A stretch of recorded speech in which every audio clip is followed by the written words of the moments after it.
Baik, Assalamualaikum warahmatullahi wabarakatuh dan salam sejahtera untuk kita semua. Akan kita lanjutkan tutorial yang ke berapa ini ya? Setelah proyek di desa, asistensi mengajar, proyek independen, kewirausahaan, dan yang kelima studi atau proyek independen atau studi independen. Jadi ini memang nama dari asalnya sudah proyek independen atau studi independen. Jadi bisa dua-duanya ya. Ya, tempo hari ada yang marah-marah. Loh, kenapa kok dikonversi ke KKN? Bukankah KKN tidak ada studi independen? Nah, dalam arti bahwa itu memang mata kuliah atau kegiatan MBKM, studi independen atau proyek independen itu dalam praktiknya di beberapa kampus memang studi independen itu akhirnya dikelola oleh divisi KKN, itu maksudnya ya. Jadi perlu dipahami. Jadi sebelum marah-marah perlu membaca panduan MBKM. Jadi inilah perlunya kenapa kita selalu merujuk pada buku. Jadi jangan sampai kita ini adalah komunitas intelektual, akademisi itu tidak membaca buku. Dan dalam praktiknya banyak KKN itu yang tidak baca buku ya, sehingga kegiatan-kegiatan KKN itu banyak yang melenceng dari program yang sudah diinginkan oleh Pak Menteri ya. Nah, seperti contoh kasus saya tanyain apa temanya, proyek di desa gitu ya. Lalu apa yang dilakukan? Nah, dia proyek di desa, tapi yang dilakukan itu bukan proyek yang sedang dilakukan di desa itu, baik yang diinisiasi oleh kepala desa, oleh Kapoktan, oleh BUMDes dan yang lain-lain. Jadi benar-benar itu bukan program di desa itu. Jadi seperti itu. Jadi minimal sesuai lah. Jadi kalau proyek di desa itu ya maka benar-benar proyek itu didanai oleh pemerintahan desa. Itu karena memang tujuannya apa? Tujuannya itu adalah mengawal dana desa itu ya, proyek di desa itu ya, mengawal dana desa agar uang itu dikelola dengan baik, terutama untuk fasilitas publik ya, baik dari sisi infrastruktur maupun dari sisi untuk meningkatkan ekonomi rakyat. Nah, di studi independen ini ya jangan sampai juga seperti itu ya, maka karena ini banyak tarik menarik ya, tarik menarik kepentingan dari banyak pihak ya, dan sebenarnya tujuan mulia dari MBKM ini adalah terutama untuk studi independen ini atau proyek independen itu memberi kebebasan pada mahasiswa yang dia sebenarnya atau beberapa orang itu punya ide, punya gagasan tentang sebuah kegiatan atau riset yang akhirnya nanti menghasilkan semacam semacam boleh berupa teknologi, boleh berupa rekayasa sosial, boleh berupa teknologi tepat guna atau apapun ya, yang artinya di situ nanti mahasiswa tersebut itu bisa menggunakan hasil dari studi independen ini untuk lomba di tingkat nasional maupun internasional. Jadi ini memang benar-benar adalah studi independen itu memberikan kebebasan untuk mahasiswa atau sekelompok mahasiswa untuk merancang sendiri yang mungkin berbeda dengan kurikulum di prodinya ya. Nah, jadi berbeda dengan kurikulum di prodinya, berbeda dengan struktur kurikulum di prodinya, tetapi di sini karena ada mandat maka mahasiswa itu harus diapresiasi, itu maksudnya ya. Ya, jadi itu, atau mungkin kita langsung aja ke PowerPoint yang telah saya buat tadi ya. Jadi sekali lagi bahwa tujuan tutorial ini bukanlah bukan membuat pusing, tidak, tapi sebenarnya kita ingin apa ya, fokus ya. Jadi sangat disayangkan bahwa kalau ini adalah kuliah satu semester di luar kampus, tetapi sebenarnya yang dilakukan itu tidak tepat ya. Ya ini kan sangat apa ya, sangat kasihan mahasiswanya sendiri, sangat kasihan dengan mitranya, masyarakat yang sedang apa ya, sedang bersama mahasiswa itu. Jadi tujuan tutorial ini tidak membuat bingung, tidak, tetapi kita harus sebelum melakukan kegiatan harus membaca panduan dan tujuannya itu sebenarnya seperti apa gitu ya, sehingga kita tidak salah jalan ya. Jadi apa ya, jadi kita dapat ilmunya, kita dapat manfaatnya, dan masyarakat pun dapat dampak yang baiknya. Ya itu sebenarnya itu. Jadi ini mungkin ini ya. Jadi apa ya, proses, bentar ya.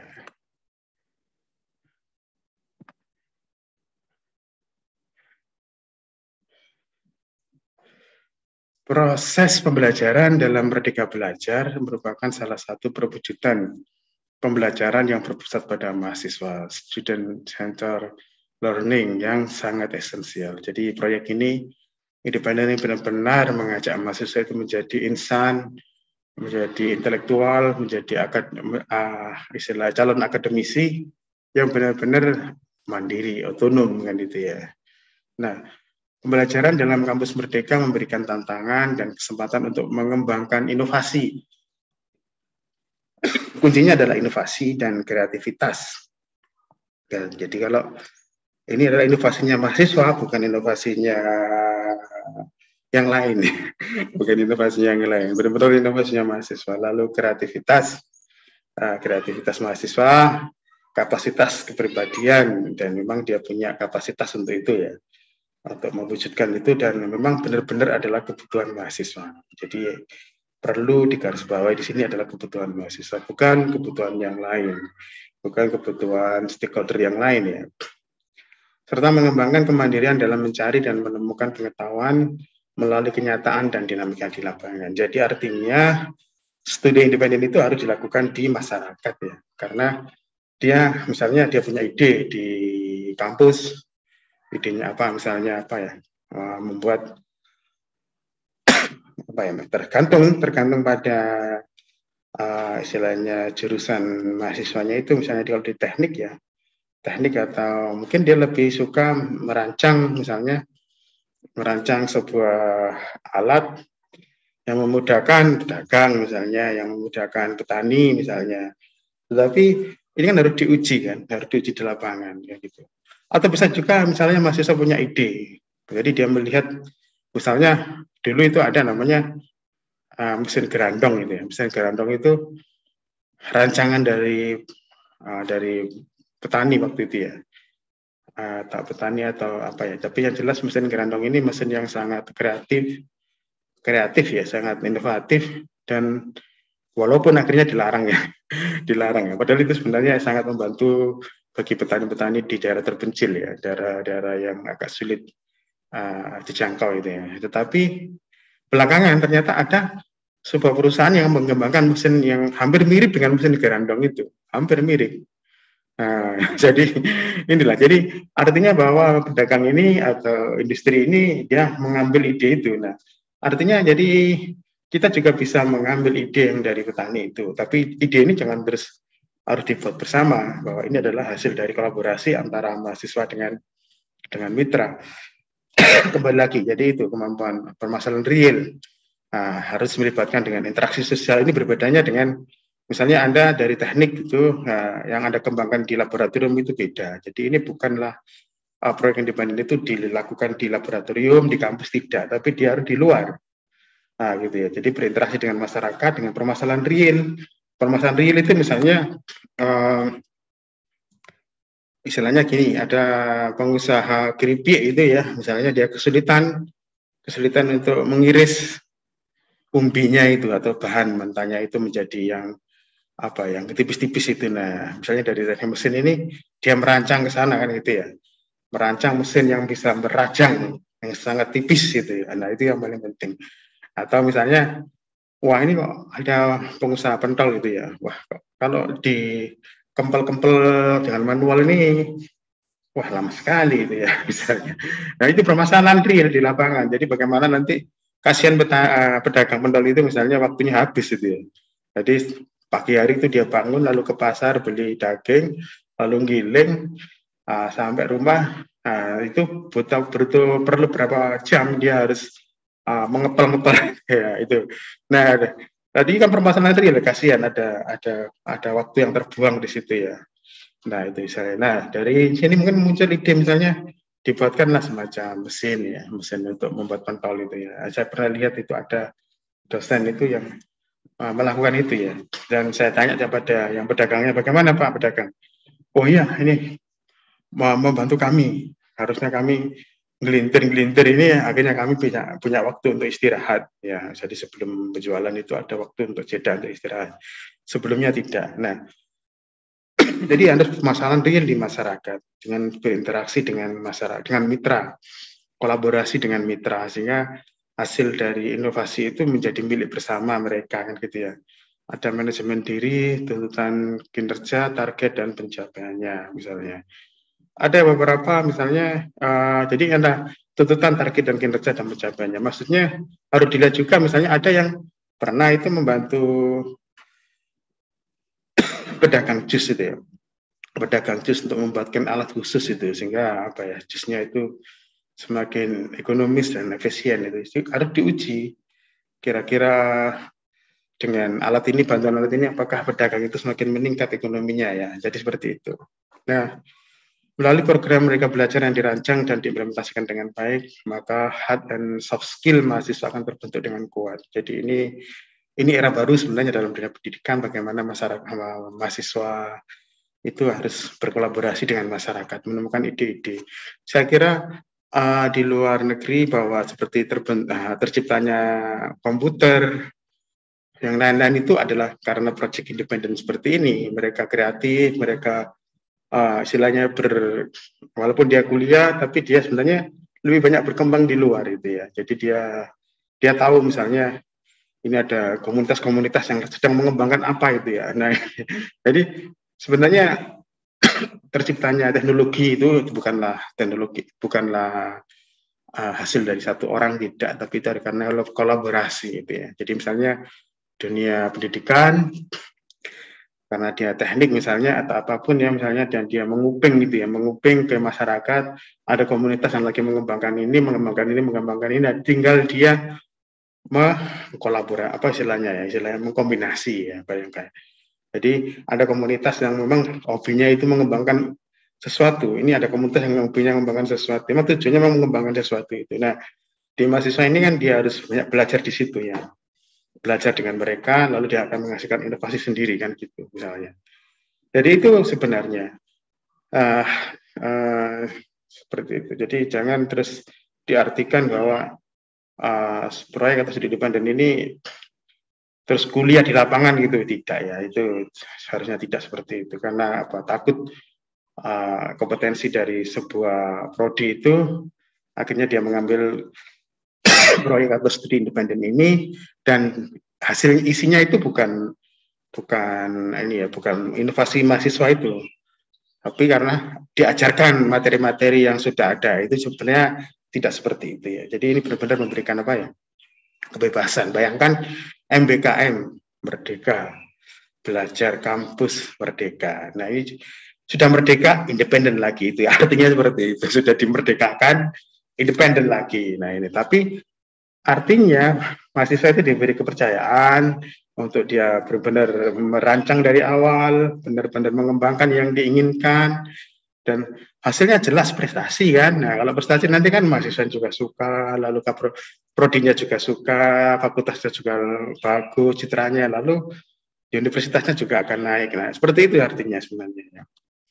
Nah buku panduan Merdeka Belajar Kampus Merdeka yang menyatakan bahwa banyak mahasiswa yang memiliki passion untuk mewujudkan karya besar yang dilombakan di tingkat internasional dan karya dari ide yang inovatif. Jadi artinya jangan sampai nanti yang mengambil studi atau proyek independen ini tidak menghasilkan karya, karena karya ini harus dilombakan, ya kan gitu, dilombakan. Misalnya kalau misalnya kedokteran gitu ya, itu jadi dia harus menemukan bagaimana cara menghalau Omikron misalnya, cara mengatasi Omikron misalnya.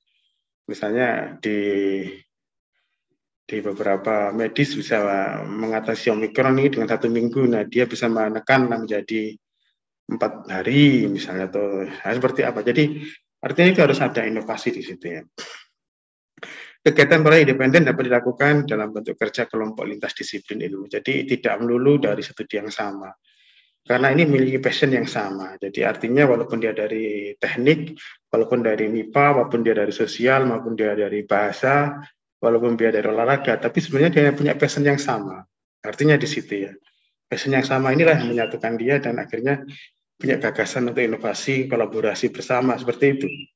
Nah, tujuan program studi atau pra-independen antara ada 2 ya. Jadi mewujudkan gagasan mahasiswa dalam mengembangkan produk inovasi yang menjadi gagasannya. Bukan gagasan yang lain ya. Bukan gagasannya dosen atau bukan gagasannya prodi atau tidak. Tapi gagasan benar-benar gagasan mahasiswa. Jadi ini saya coba untuk koridor ini ya.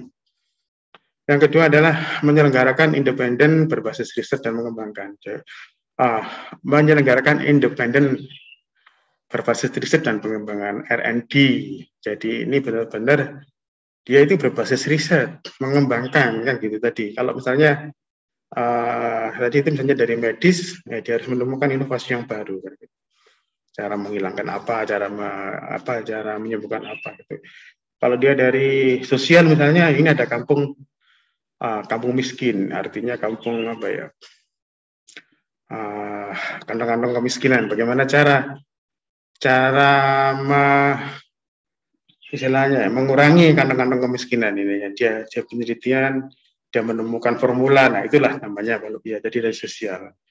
Meningkatkan prestasi mahasiswa dalam ajang nasional dan internasional. Sekali lagi poin terkait dengan ajang lomba, prestasi kan gitu, dan studi independen ini. Jadi kalau nanti misalnya mahasiswa melakukan studi independen atau pra-independen lalu dalam satu prodi tapi tidak menghasilkan semacam naskah atau prototipe atau teknologi atau tidak menghasilkan rekayasa sosial yang bisa dibuat di lomba. Nah, itu kan eman-eman kan gitu ya. Eman-eman. Maksudnya memang harus sesuai ya, harus ada kaitannya dengan passion atau di prodinya ya, tapi jelas misalnya kalau orang sosial ya rekayasa sosial, kalau dari teknik misalnya menciptakan mesin apa kan gitu ya, akhirnya membantu masyarakat, jadi sama-sama membantu masyarakat kan gitu ya.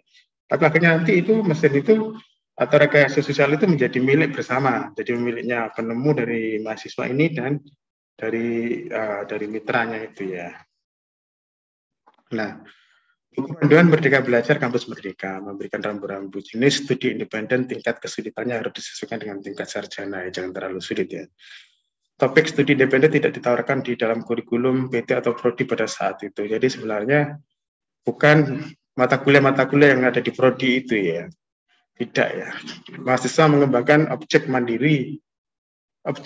mandiri beserta dengan desain kurikulum. Nah, dia mendesain kurikulum, rancangan pembelajaran, jenis proyek akhir yang harus dicapai di akhir studi ini ya. Ini akhirnya mahasiswa itu diberi kebebasan merancang sendiri, mendesain sendiri, tapi ya dibimbing lah oleh dosen di tempat itu ya, yang serumpun ya, agar jelas gitu kan, karena saya itu memang perlu bimbingan.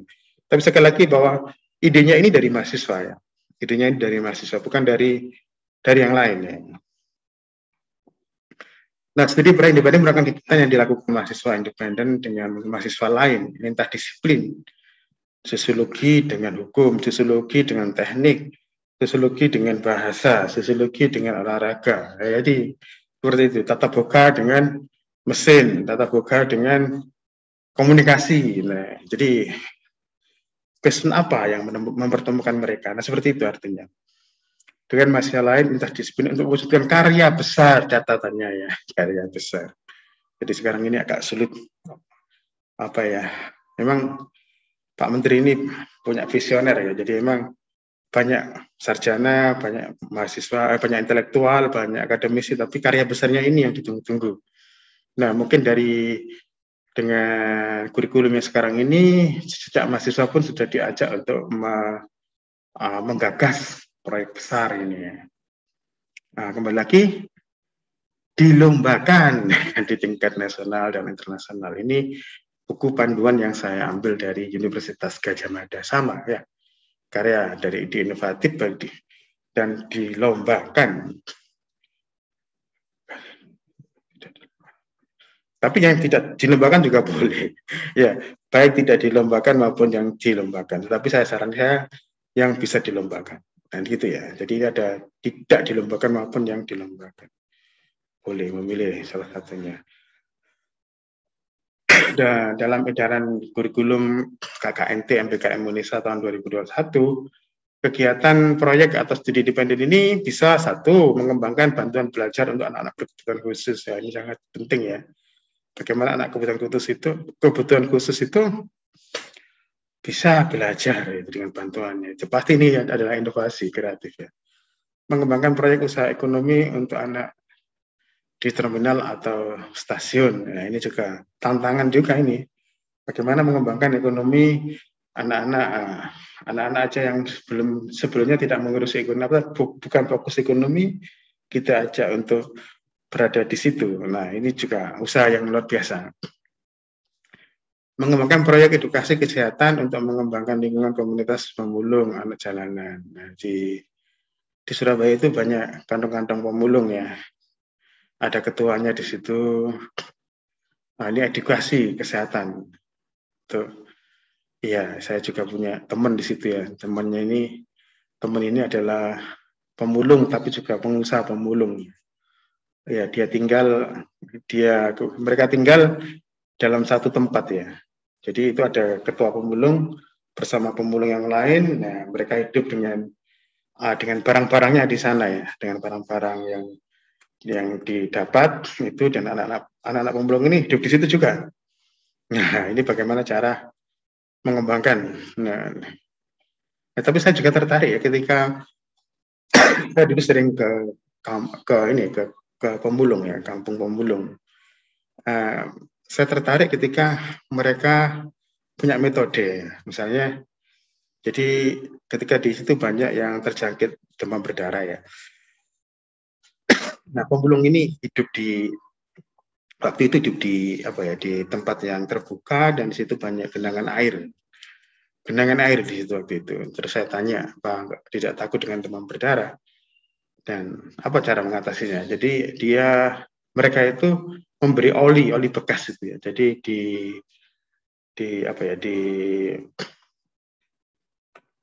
air yang menggenang itu dia ditetesi oli ya, agar jentik-jentik itu tidak berkembang. Nah, ini juga menarik ya, menarik. Mungkin oli terlalu berbahaya mungkin terhadap lingkungan. Nah, sekarang apa gitu ya? Ditemukanlah dengan kolaborasi itu semacam satu teknologi atau apa yang tidak membahayakan lingkungan, maksudnya itu ya. Mencipta atau terlibat dalam penciptaan teknologi yang bermanfaat bagi kehidupan. Ya, misalnya ada petani atau peternak misalnya kesulitan mengembangkan pakan ternak. Bagaimana mahasiswa ini misalnya berkolaborasi dengan mereka menciptakan teknologi ya, tepat guna untuk peternak itu ya, membuat pur dari bahan-bahan yang sudah ada di situ, lalu dengan alat yang seperti apa. Nah, ini kan sebenarnya sangat penting kan gitu ya. Mengembangkan komunitas peduli dan prestasi dalam olahraga ini adalah tadi, kalau UNESA ini nggak bisa lepas dari 3 hal ya. Jadi disabilitas, sosial seni budaya. Nah, ini yang keenam, mengembangkan komunitas budaya dan olahraga yang kelima. Mengimplementasikan kompetensi sesuai bidang ilmu yang ditekuni, keprodian tertentu dalam kehidupan masyarakat. Satu prodi, nah ini maksudnya. Jadi mengimplementasikan kompetensi sesuai bidang ilmu yang ditekuni, keprodian tertentu untuk kehidupan. Tapi juga harus ada lagi untuk kehidupan masyarakat. Jadi untuk dalam kehidupan masyarakat itu ya. berarti kan menyelesaikan masalah kan ya, tidak terus mereka satu prodi lalu di lokasi yang sama lalu tetap kuliah sesuai kurikulum yang lama itu tidak ya. Jadi itu bagaimana apa ya, mengimplementasikan bahasanya itu di sini, bukan terus mahasiswa bersama satu prodinya ke satu desa, nah lalu di situ ada kuliah gitu ya, di situ kuliah tidak, tapi ini mengimplementasikan dari ilmu yang sudah didapat satu prodinya itu dalam prodinya itu. Nah, jadi itu sebenarnya, jadi hanya sedikit ini proyek independen ini, dan mungkin karena sulit juga karena independen ini, maka yang ngambil saya kira tidak sebanyak dengan proyek di desa ya, atau asistensi mengajar di satuan pendidikan itu banyak itu. Tapi saya kira bahwa ini juga sangat ide yang menarik, ide yang menantang ya. Nanti generasi-generasi muda itu akan menjadi generasi-generasi yang inovatif, yang kreatif, yang semua lini itu diciptakan, ditelusuri lalu dibuat lebih baik kan gitu. Dengan kalau dia dari teknik mengembangkan teknologi tepat guna, kalau dia dari disabilitas bagaimana membantu anak-anak keberkebutuhan khusus itu semakin hidup layak kan gitu ya. Nah, seperti itu. Atau yang dari ekonomi mengembangkan ekonomi anak jalanan, anak-anak terlantar atau masyarakat marginal itu dengan apa? Dengan mengimplementasikan ilmu-ilmu yang sudah dikembangkan di ekonomi itu, termasuk juga sosiologi, juga ingin memberdayakan masyarakat di situ dengan ilmunya itu, atau dari hukum misalnya bagaimana kesadaran hukum masyarakat itu bisa meningkat dan gitu dengan cara apa. Nah, jadi itu agar mereka peka terhadap terhadap masalah hukum, atau mereka akhirnya menjadi orang yang masyarakat yang istilahnya punya daya tawar dengan menghadapi banyak hal, menghadapi pedagang yang tidak baik, hasilnya nakalan atau yang lain. Jadi itu. Jadi artinya kesadaran hukum itu semakin baik. Jadi ini saya kira sangat luar biasa. Proyek independen ini, kami gembira kalau ada mahasiswa yang mengambil proyek independen ini, dan sekali lagi tetap kreatif, inovatif di dalam koridor MBKM. Jadi artinya jangan melenceng dari MBKM, dan